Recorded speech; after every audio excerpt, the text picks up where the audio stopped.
CCP also threatens to undermine the free and open order that has underpinned our mutual prosperity and safety in the G7 countries. Meanwhile, World Health Organization Chief Tedros Adhanom says today the world was slow to respond to coronavirus. The time to act was actually more than a month ago or 2 months ago. That's what we have been saying. But we still believe that there is opportunity. I think we squandered the first window of opportunity. Well, talk about squandering. Back on January 14th, the World Health Organization posted on Twitter that coronavirus could not spread from human to human. That was the WHO. Joining us tonight is Gordon Chang, columnist, author, and senior fellow at the Gatestone Institute. Gordon, good to see you. Thank you very much.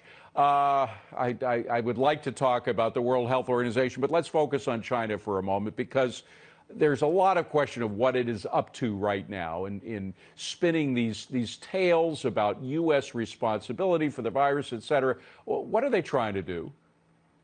They're trying to justify in their own mind, David, retaliation against the United States, which is not to say that they will use force against us, but they are laying the groundwork for doing that. And they're not giving up, because just a few hours ago, Global Times, which is controlled by the Communist Party, demanded that the United States exchange information about the U.S. Army personnel who went to Wuhan in October, because their contention is that the U.S. Army spread the coronavirus to China.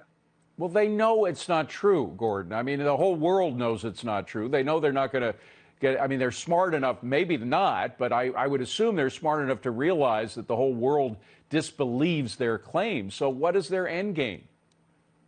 Well, I think what they're trying to do is find somebody to blame.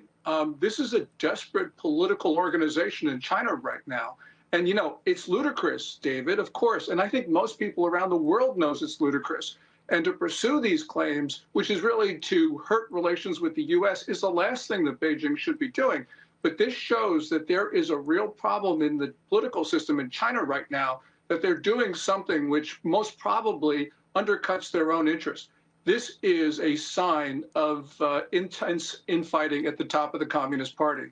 But I'm just wondering who they even in China, who they hope to will believe their claims that are so unbelievable. I mean, I would think even Communist Party members would have trouble believing that.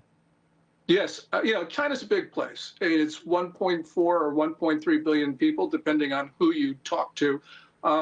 I think that there is a small portion of the population where this will resonate, a very nationalistic, generally young population. But most people in China right now are white-hot angry at the Communist Party because of mishandling the coronavirus. And they're also suffering from a downturn, a contraction of the Chinese economy. With those people, this is not going to play well at all, because they know what the party is doing. Well, we know the rhetoric coming out of China that they've licked the virus and that they're out of the rough. But has the economy really begun to start up again, or is that just a bunch of propaganda BS? Well, I think the economy this month is better than it was in the January-February period, where it probably contracted somewhere between 13 to 20%.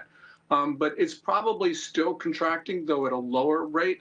The thing that's important, though, is that we're starting to see hints of a second wave of infection in China.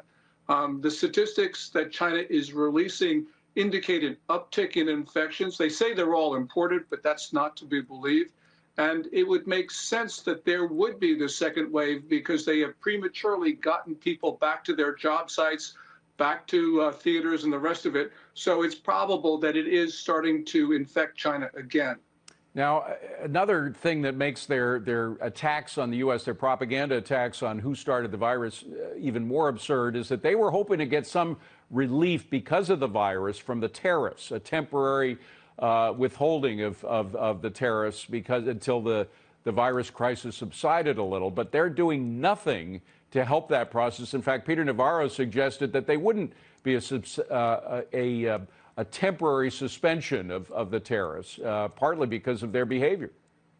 Yes, and you got to remember, David, that China doesn't deserve a relief from the terms of the Phase 1 deal, because the Chinese political establishment knew about the severity of the epidemic on January 15th when that phase 1 deal was signed.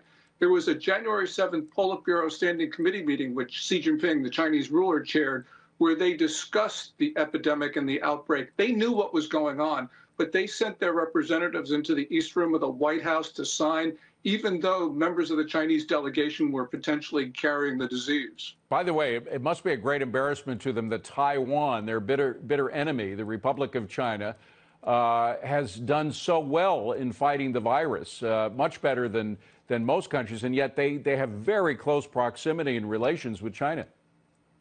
Yeah, Taiwan is really interesting. It probably has the best reaction to the coronavirus in the world.